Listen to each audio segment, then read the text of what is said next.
In the past 2 months, we've moved weapons and equipment to Ukraine at record speed. Drones, grenade launchers, machine guns. We're seeing this incredible, historic flow of weapons coming into Ukraine. Do we have any sense as to where they're going? We don't know. There is really no information as to where they're going at all. You know, all this stuff goes to the border, and then kind of like something happens, it kind of like 30% maybe reaches its final destination. 30%? Are you concerned about weapons getting into the wrong hands? I don't care at all whether that happens. What sort of a unit do you command? Can't say. Okay. You know, there are like power lords, oligarchs, political players. One of the biggest targets are convoys like this transporting weapons.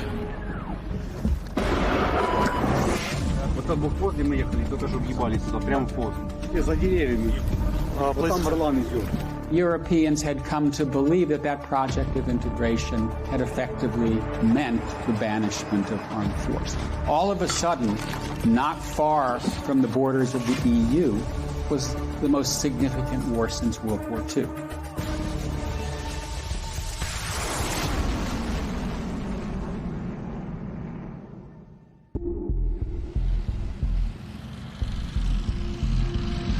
So this is a NATO exercise happening in Lithuania, which is effectively the eastern flank of the entire alliance, effectively the front line. And exercises like this have been happening for quite some time, but have taken on much greater urgency. Outside the borders of Ukraine, NATO countries are on alert as they strike a fragile balance between providing support to Ukraine and preventing a full-scale war between Russia and NATO. My intent for today is twofold.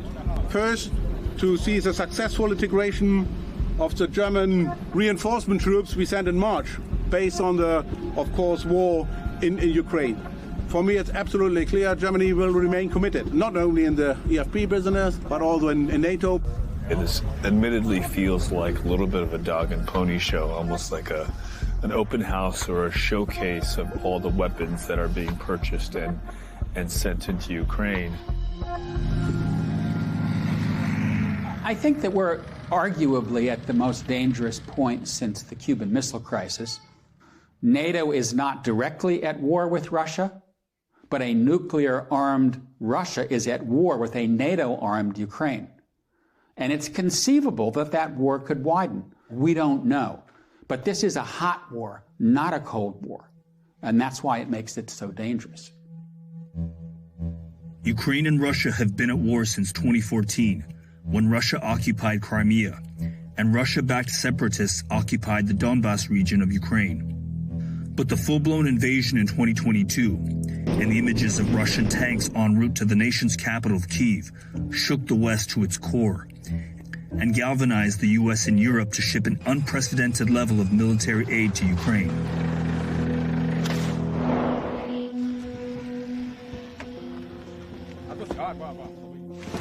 Yeah.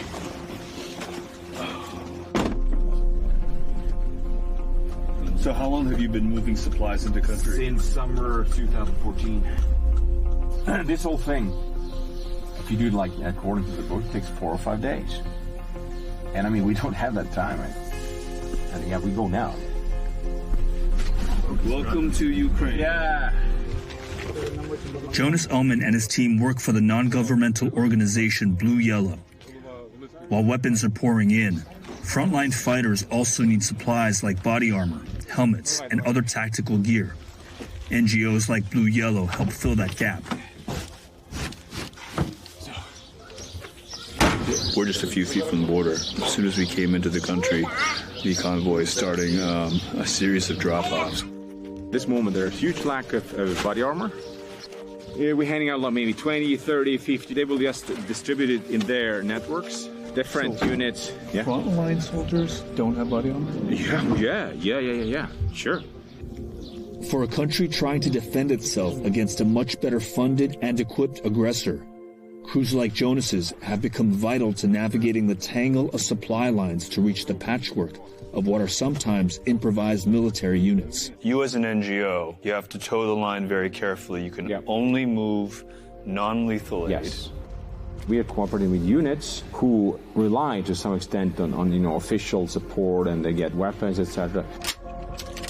But they also rely on us for other things: cars, drones, optics, etc., etc. The Russians in some ways see this as a war with the West. Ukraine is a proxy for the West, but at the same time, the Russians have been as careful as NATO in not widening the war. They have not chosen to strike against arms depots in Poland, through which arms are flowing into Ukraine. And that is not surprising in the nuclear era, because everybody knows that if you have a military conflict between two sides, both of which have nuclear weapons, you never know where the war is going to go. Jonas, can you help us with 10 night vision devices for a frontline combat unit defending Kharkiv? Go there and see what we can do. One of the many challenges to getting logistics to the front line are the many roadblocks, damaged bridges, collapsed bridges, and having to go off-road and sort of improvise your way through the country.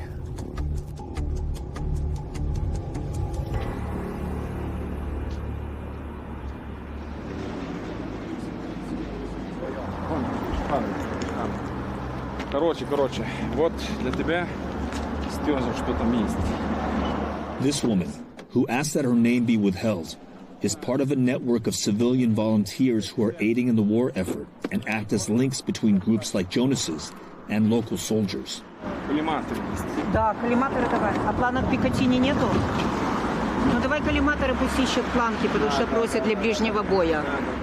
How critical are these supplies? Від цієї допомоги залежить життя наших бійців, тому що вони, коли працюють тепловізором, вони вночі бачать цілі, вони бачать супротивника. Коли працюють квадрокоптери, вони бачать місце розташування противника, вони бачать, скільки зброї, яка зброя готується до наступу. Тому це, від цього залежить життя. In addition to go-betweens, Jonas also delivers directly to armed units requesting supplemental aid. We've just been escorted to a compound, a private compound, and Jonas and his team are delivering some aid to this unit. We can't show any faces because of the highly secretive nature of what these guys do. Oh, wow. What sort of a unit do you command? Can't say. Okay. Can you walk me through some of what you have here?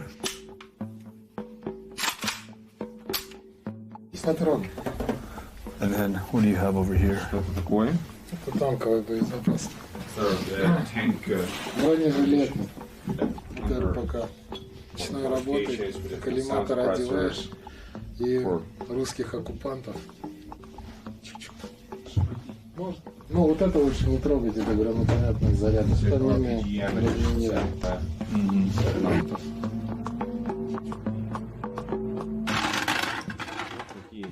You're having to rely on groups like Jonas's to get some of the non-lethal aid?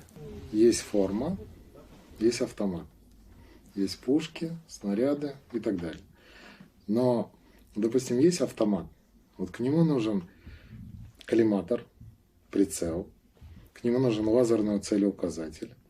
Это все блеял. In a war where essentially all able-bodied Ukrainian men under 60 join the fight, weapons and supplies are making their way to almost anyone willing and able to use them. This is a war that has tapped into a lot of emotions. And that's why you have Americans, Europeans, others who are joining the fight. Many of them are ex-military. And so you have to show a certain amount of respect for those people who are volunteering, they're putting their lives at risk to help Ukraine defend its own freedom and sovereignty. Is there a downside to this? Yes, because once you get these paramilitary units, it's a more dangerous world where governments don't have control of what's happening on the battlefield.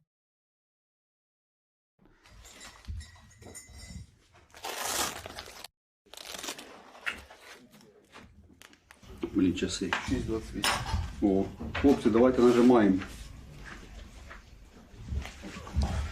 Що на балконі должно бути нормальних людей. So right now we get weapons, get our armor, and we'll see what we need for this day.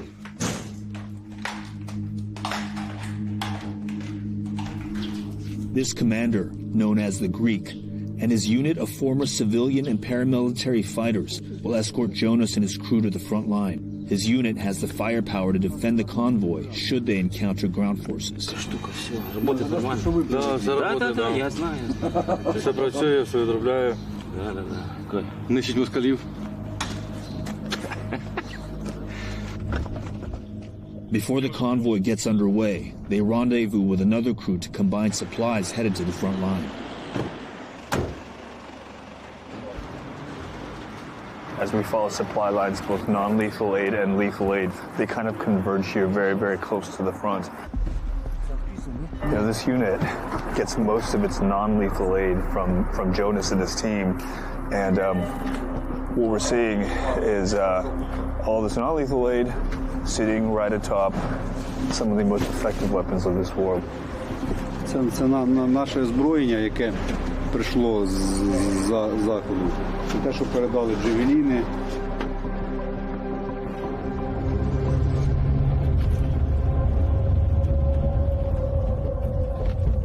The commander of this unit told us that if they stand still for 5 minutes, even less, they will start to come under fire.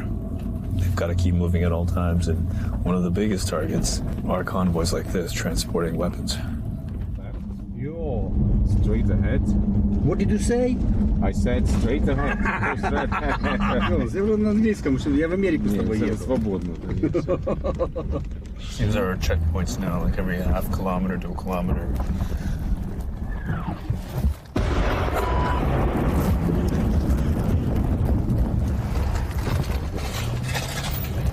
Wow, that was close. Как-то увидели нас. Понял, друже? Вот там блокпост, где мы ехали, только что въебали туда, прямо в пост. Actually see the artillery. Блядь. Чола, надо розсипатися по посадці. Я понял. Найдіть десничку, сховайтеся. Ось там Варлан йде. Out to the trees.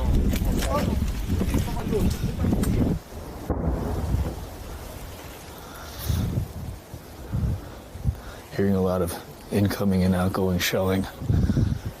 Drones overhead. This isn't much cover, but it's kind of all we got here. Тільки що ми їхали, в небі був Орлан. Вони побачили точку, де ми знаходимося, побачили перехрестя, де зупиняються. І туди відпрацювали артилерію. Слава Богу, що не попали. Ми проїхали далі.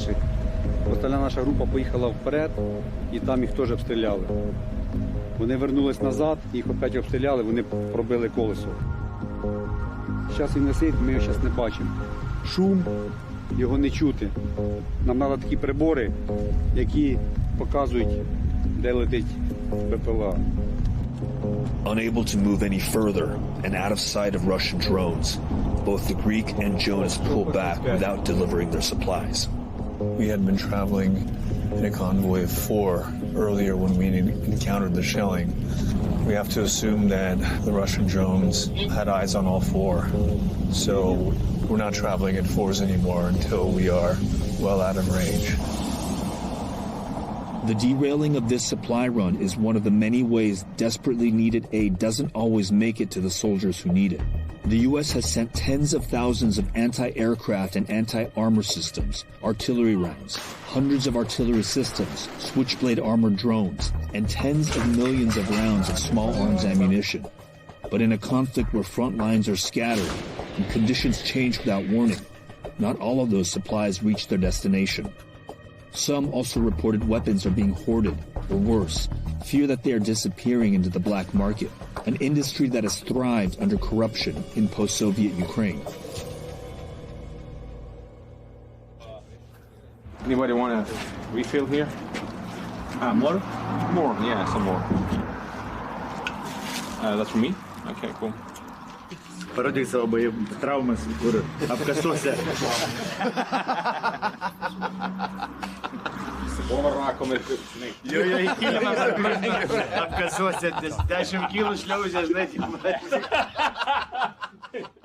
So you're cutting through bureaucracy, you're cutting through corruption. We're going around it. I mean, that's like, we are masters of, going around. And what is the corruption? Is it like playing favorites? Is it? They're like power lords, oligarchs, political players. The system itself is, we are the armed forces of Ukraine. So if the security forces want to, the Americans gave to us, so you've got to figure it out. And it's like, it's kind of like power games all day long, basically. Yeah. And so eventually people, they need the stuff or they are being used, so they go to us. We're going to see one of the elite drone teams in Ukraine. And they requested something from you? They requested a drone to the fair amount of $200,000, and we bought it for them. And there it is. I see it. Nice. It's great. Mission successfully uploaded. Modern drones have proven to be the most successful tool in breaking frontline stalemates. We have to adapt to that wind. Yes, that's right. A former German soldier who asked to stay anonymous is instructing the unit. How transformational have drones been for Ukraine? Already it was clear in 2015 that it's going to be drone war.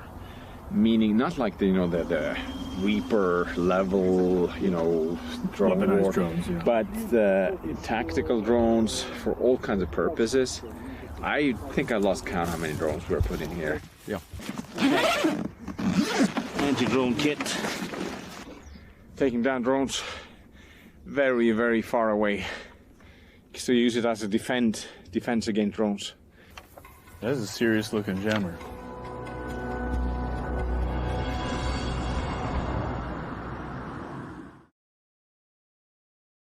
If you provide supplies or logistics pipeline, you've got to be able, there's got to be some organization to it, right? The surprise isn't that, all this stuff isn't getting there. The surprise is that people actually expected it to. We're here in the evacuation. Andy Milburn is a U.S. Marine veteran. Unsatisfied with what he felt was a too hands-off approach from the U.S., he made his way to Kyiv after the invasion to train frontline soldiers. I can tell you, unarguably, that on the frontline units, these things are not getting there, all right? Drones, switchblades, IFACs, they're not, all right? Body armor, helmets, you name it. Is it safe to characterize this as a little bit of a black hole? I suppose if you don't have visibility of where this stuff is going, and if you're asking that question, then it would appear that it's a black hole, yeah. Are you concerned about weapons getting into the wrong hands? I don't care at all whether that happens. Of course it's going to happen. It happens in any... I mean, if you don't have guys here supervising the pipeline, but that's not my biggest concern. My biggest concern right now is that the guys who need to kill Russians with those weapons get those weapons.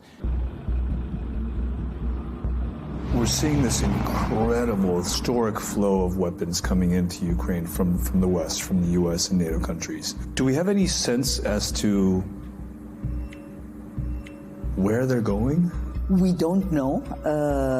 There is really no information as to where they're going at all.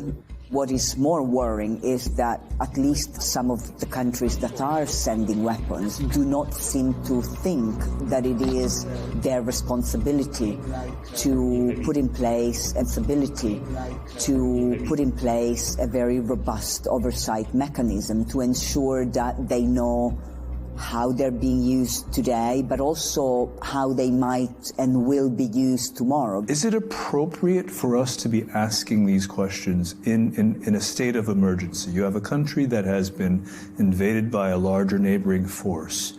Whatever it takes to survive seems to be the name of the game. It's not just that it is appropriate to ask those questions, it is absolutely necessary to ask those questions, because if we look back, we have so many different examples in Afghanistan and Libya, Iraq, and the situations where weapons that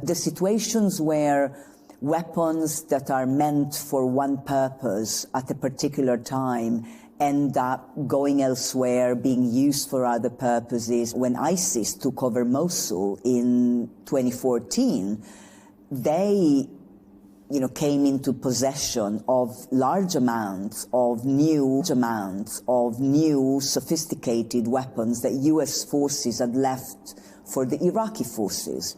But, Iraqi forces lost control of the city, ran away, and all that fell into the hands of ISIS. During a Department of Defense briefing in July 2022, a senior military official said that the U.S. is not tracking weapons, but are confident military aid is being used to combat Russian forces. And on July 19th, it was reported that Ukraine created a temporary special commission to track the flow of weapons into the country. I would call it incoherent policy, all right? If the United States policy is to support Ukraine in the defense of its country against the Russian Federation, you can't go halfway with that. You see what I'm saying? You can't create artificial lines, and I would challenge anyone to say otherwise. We're either in or we're not.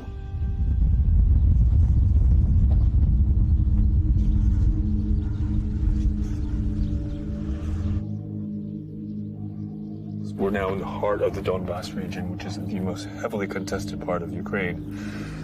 And following the convoy here is particularly unnerving because they've been asking for anti-drone equipment, which tells you that there are drones in the sky. Clearly within artillery range as well. So we probably shouldn't stay here for any longer than we need to.